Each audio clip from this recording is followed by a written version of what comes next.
Hello guys नमस्ते के छ साथीभाइहरू सन्चै सुबिस्ते हुनुहुन्छ काकाबाट हेर्दै हुनुहुन्छ हामी पनि ठिकै छौँ है सन्चै सुबिस्ते छौँ। मौसम अलिकति चिसो छ होइन आज घाम त लागिरहेको छ तर पनि मौसम एकदम चिसो छ।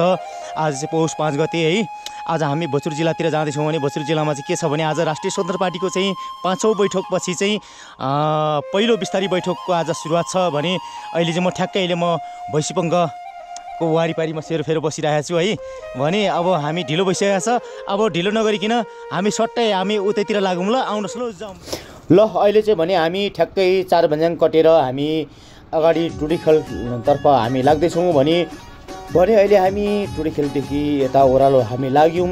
अब यता हामी जाँदैछौँ। अब यो टुडीखेल मुनिको चाहिँ है भवनरी नयाँ निर्माण हुँदैछ लै बिस्तारी है लै साथीभाइहरू है लै के गर्नु अब बाटो एकदम यस्तै छ ल ल ल ल ल है। अब हामी यता भने हामी डाँडागाउँ झर्दैछौँ। हाम्रो यता चाहिँ भने डाँडागाउँ यो बेङ्ग रोड भनेर पनि हामी चिनिन्छ यो बाटोलाई चाहिँ होइन भने म ओह्रालो झर्दैछु भने है ल एकैछिन पक्नुहोस् है ल जाउँ है बिस्तारी ल साथीहरू ल है त आउनुहोस् है।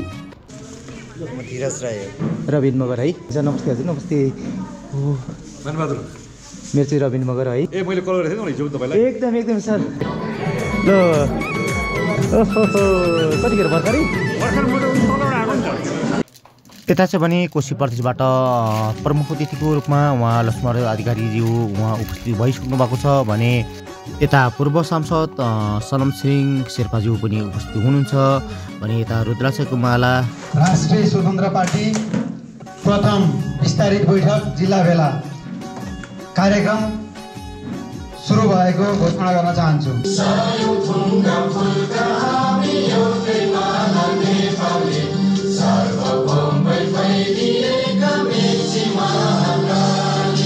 अब भने महान शहीदहरूप्रति सम्झना गर्दै 1 मिनट मौन धारण गर्ने काम पनि यहाँ हुँदैछ र यता भने विभिन्न आफ्नो ठाउँबाट जनप्रतिनिधिज्यूहरूले पनि आफ्नो भनाइहरू पनि यसरी नै कविता मार्फत पनि राखिराख्नु भएको छ। सडनमा नगरपालिका वार्डमा छ मेरो घर र सडनमा नगर कार्य समितिको सचिवको रूपमा रहिरहेको छु र हाम्रो यस सडनमा नगरपालिका सभापति आउन नसक्नुभएको कारण पनि यहाँलाई अवगत गराइसक्नु भएको छ हाम्रो यस कार्यक्रम सञ्चालकज्यूले र यसै गरी सडानन्द नगरबाट सभापतिज्यू आउन नसक्नुको कारणहरू उहाँले आफ्नो बताउँदै आफ्नो भनाइहरू पनि उहाँले राखिराख्नु भएको छ र यसै गरी विभिन्न ठाउँबाट आफ्नो जनप्रतिनिधिज्यूहरूले आफ्नो भनाइहरू यसरी व्यक्त गरिराख्नु भएको छ।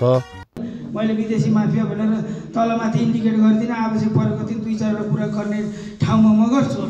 र यसै गरी कोशी प्रदेशबाट हाम्रो रमेश सरले पनि आफ्नो महत्त्वपूर्ण भनाइहरू यहाँनिर चाहिँ यसरी राखिराख्नु भएको छ। 79 सालदेखि हामीले भोजपुरको पूर्व संयोजक हाम्रो सनम सिंह शेर्पा दाइ त्यतिखेर उम्मेदवार हुँदै गर्दाखेरि हामी विभिन्न रामप्रसाद राई गाउँपालिका मात्रै नभएर हामी अन्य गाउँहरूमा हामी चुनाव प्रचारमा हिँड्दै गर्दाखेरि भने यसै गरी 5 मिनटको समय लिएर सबैले आफ्नो भनाइहरू यसरी राखिराख्नु भएको छ।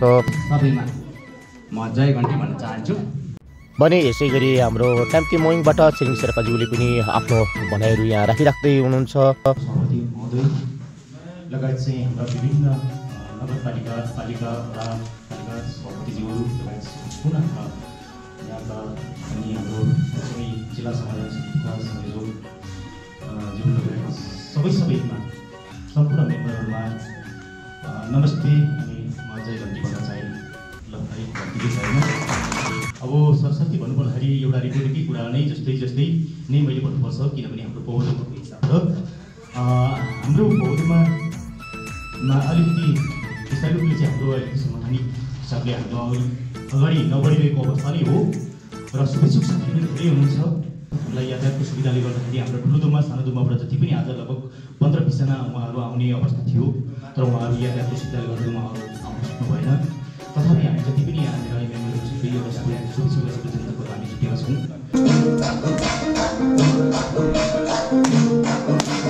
देशको सीमाभित्र मैले जन्म लिएँ गोर्खालीको सन्तान भनी गर्व गरेको थिएँ। जन्माएको आमाले हो घाँस काट्दै बाउको जीवन यसै गयो दुःख साट्दै हामीलाई के नै सुख छ र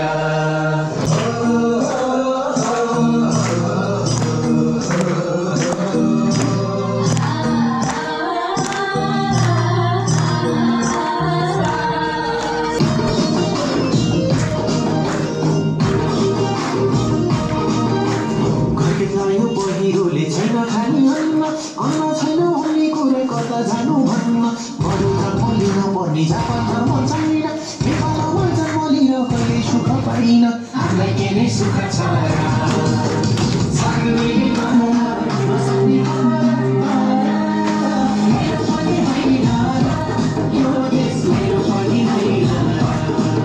आदरणीय दाइ रमेश ओझाज्यू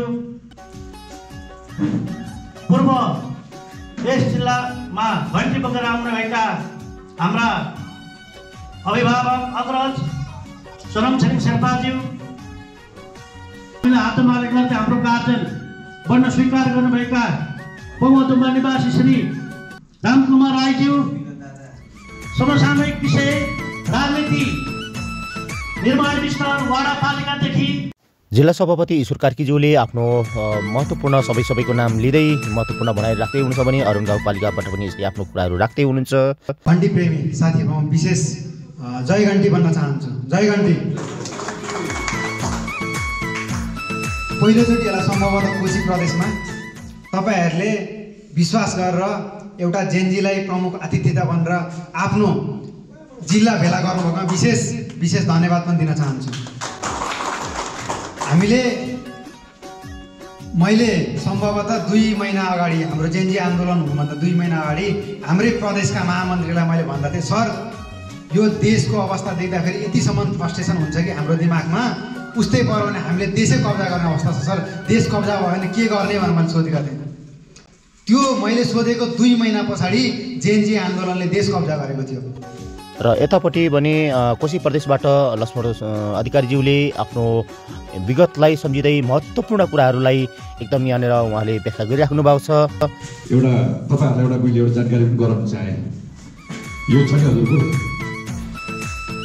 अब हामीले छ नि तपाईँको अब के कसो वा त्यो होइन, अब जान्नेलाई जान्ने राष्ट्रिय स्वतन्त्र पार्टी भनेर हामी आएको। यस यहाँ उपस्थित सम्पूर्ण घन्टीमित्रज्यूहरू लगायत पालिका सभापतिज्यू, यस जिल्ला सभापति, पर्यटन विभाग, केन्द्रीय पर्यटन विभाग सदस्यज्यू लगायत उपस्थित सम्पूर्णमा म पूर्व संस्थापक संयोजकको नाताले जय घन्टी।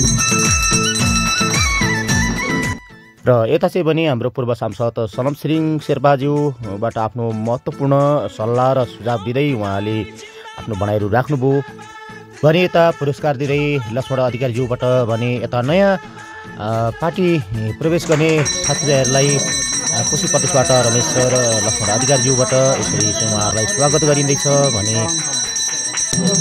यतापट्टि जो शपथ खाने काम पनि अब हुँदैछ। शपथ खाने क्रममा म मुलुक र जनता तथा राष्ट्रिय स्वतन्त्र पार्टीको विधानप्रति पूर्ण वफादार रही सत्यनिष्ठापूर्वक प्रतिज्ञा गर्दै इमानका साथ ईश्वर देश पार्टीप्रति पूर्ण वफादार रहँदै समिति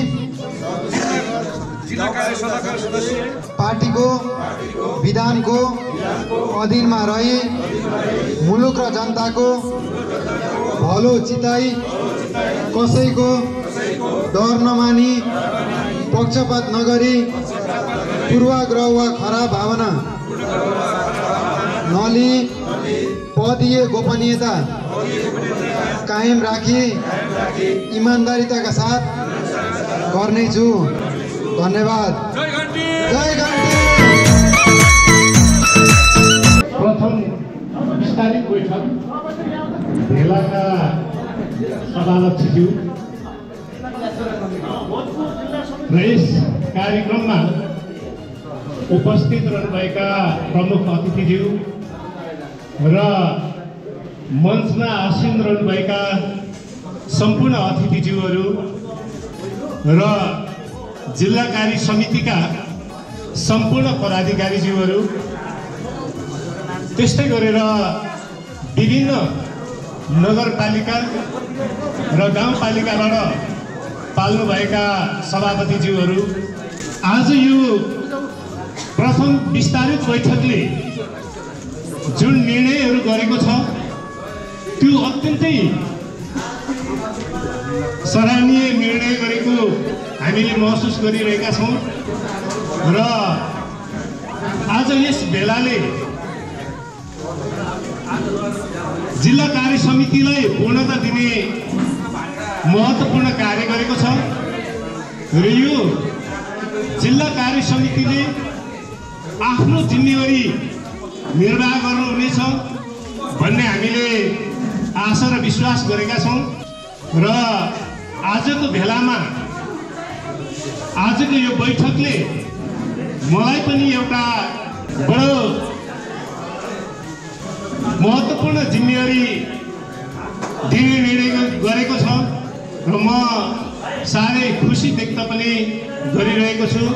सल्लाहकार समितिका मेम्बरहरू जे जति छौँ हामीले हाम्रो जिम्मेवारी वफादारपूर्ण ढङ्गले निर्वाह गर्नेछौँ भन्ने यहाँहरूलाई हामी जानकारी गराउन चाहन्छौँ। र यता रामकुमार राईज्यूले भने विशेष सल्लाहको रूपमा चाहिँ नगरपालिका पालिका वडामा कसरी जाने र के गर्ने भन्ने विशेष उहाँले सल्लाह दिँदै हुनुहुन्छ भने बाँकी अर्को भेटमा है त।